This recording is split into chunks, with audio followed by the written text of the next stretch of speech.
Friends and welcome to ADP exam cracker.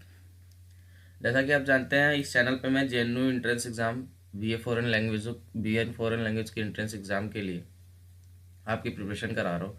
ये video थोड़ी late है क्योंकि मैं कहीं काम से कहीं चला गया था बाहर, और मैंने मोबाइल से रिकॉर्ड करके देखा तो साउंड क्वालिटी उतनी अच्छी नहीं थी। इस वजह से मैंने यह वीडियो थोड़ी अब घर पे आ गया हूँ। अब रेगुलर आपको वीडियो मिलेगी, टेंशन मत लीजिए। मैं आपका पूरा सिलेबस एंट्रेंस एग्ज़ाम से पहले कंप्लीट करा दूंगा। पूरा A to Z पूरा सिलेबस आपका कंप्लीट करा दूंगा।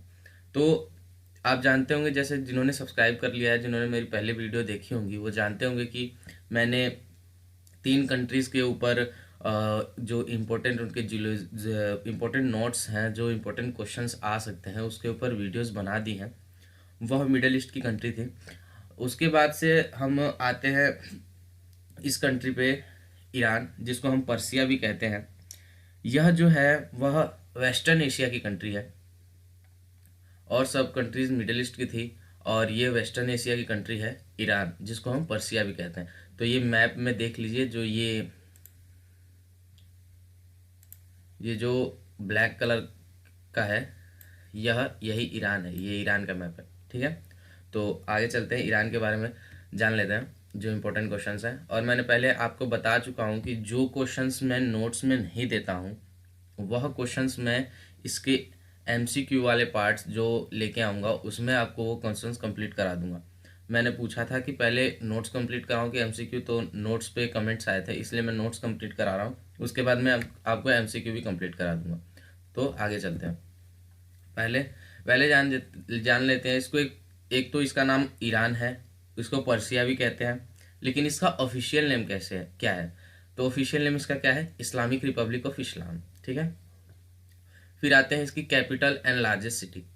इसकी कैपिटल है तेहरान, और लार्जेस्ट मतलब बड़ी सिटी भी तेहरान ही है, और कैपिटल सिटी भी तेहरान ही है, और सेंट्रल सिटी भी। जैसे कि आप जानते होंगे कि इंडिया की सेंट्रल सिटी न्यू दिल्ली, ये नहीं कि बीच में है इसकी वजह से नहीं, न्यू दिल्ली सेंट्रल सिटी है क्योंकि यहाँ पे सेंटर मतलब गवर्नमेंट का वो आधिपत्य रहता है, मतलब वहाँ की गवर्नमेंट रूल्स बना करती है। उसी प्रकार यहाँ की सेंट्रल सिटी जो है वो तेहरान है, ठीक है। आगे चलते हैं। ऑफिशियल लैंग्वेज यहाँ की पर्शियन है, ठीक है। और ईरान की करेंसी जो है रियाल है। एक और मैंने रियाल आपको बताया था, मैंने कहा था कि याद कीजिएगा स्पेलिंग, RIYAL। अब वो कमेंट करके बताइएगा कि वो जो है किस कंट्री की करेंसी है। इससे मुझे कमेंट करके ज़रूर बताइएगा, इससे मुझे पता चलता है कि आपने पिछली वीडियो बढ़िया से देखी है, तैयार है कि नहीं, ठीक है। तो कमेंट करके ज़रूर बताइएगा कि जो सेकेंड रियाल है RIYAL वाला, वह किस कंट्री की करेंसी है, ठीक है। और इस ईरान की कॉलिंग कोड क्या है? +98। टाइम जोन टाइम जोन यहाँ पे +3.5 आवर्स माना जाता है, लेकिन जो समर में, यहाँ पे समर में माना जाए तो समर में यहाँ का टाइम जोन बढ़ जाता है, +4.5 आवर हो जाता है, ठीक है। आगे चलते हैं। यहाँ की गवर्नमेंट, जैसे कि आप जानते हैं कि और सब कंट्रीज़ में, कई में जो पीछे जो मैंने पढ़ाया, वहाँ पे कहीं किसी किसी कंट्री में एब्सोल्यूट मोनार्ची थी, किसी में कॉन्स्टिट्यूशनल मोनार्ची थी, लेकिन यहाँ पे डेमोक्रेसी है। यहाँ पे जैसे इंडिया में वो होते हैं, डेमोक्रेसी है जैसे इंडिया में, वैसे ही यहाँ पे भी। यहाँ पे जो इंडिया में लीड कर रही है पार्टी, उसका नाम है भारतीय जनता पार्टी। उसी तरह वहाँ की जो पार्टी है इस समय जो लीड कर रही है, उसका नाम है unitary communist presidential Islamic Republic, ठीक है।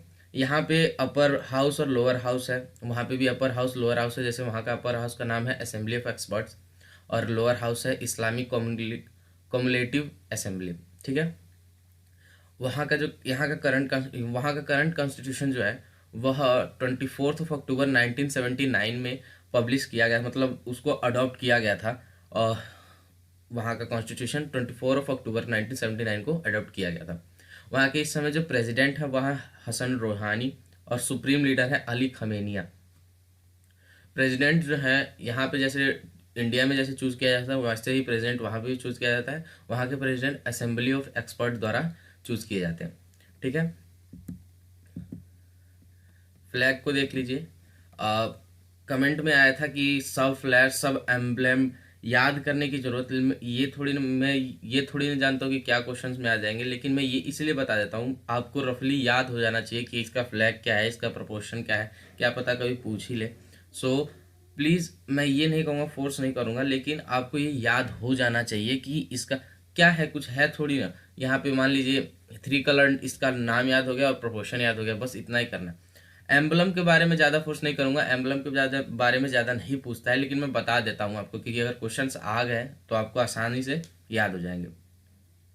ठीक है, तो फ्लैग के बारे में, इसका फ्लैग जैसे अपने इंडिया में है ट्राई कलर्स नाम है, वैसे ही यहाँ के फ्लैग का नाम है tree coloured flag, 3 coloured flag. ठीक है, और यहाँ का प्रोपोर्शन है 4:7। कमेंट करके आप मुझे बताइएगा कि इंडिया का फ्लैग का जो प्रोपोर्शन क्या है। आगे चलते हैं, आगे है एम्बलम ऑफ ईरान।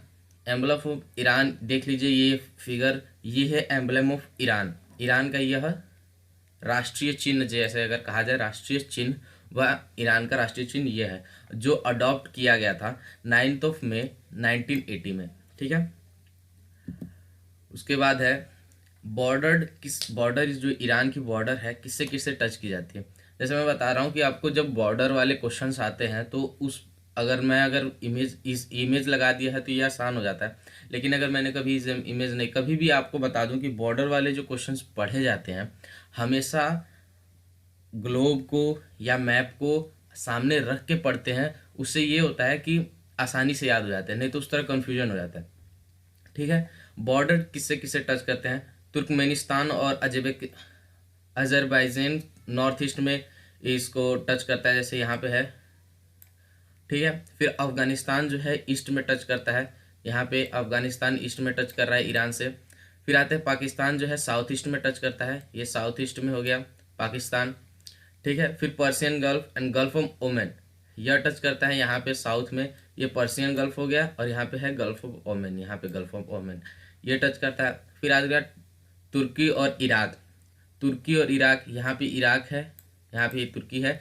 इराक जो है यह टच करता है, यहाँ पे पूरा ये बॉर्डर टच कर रहा है, यह वेस्ट में टच करता है। ठीक है, तो आज के लिए बस इतना ही। मैंने ईरान के पूरे क्वेश्चंस आपको करा दिए हैं, मतलब जो बच जाएंगे वो मैं आपको एमसीक्यू में दे दूंगा। So please subscribe my channel और बेल आइकन को दबा लीजिएगा, और अगर वीडियो अच्छी लगे तो लाइक ज़रूर कीजिएगा, और जो जेएनयू का एंट्रेंस एग्ज़ाम देना चाहते हैं उसके पास ये वीडियो शेयर ज़रूर कीजिएगा, ताकि वह भी पढ़ के एग्ज़ाम दे सके। Thank you for watching my video.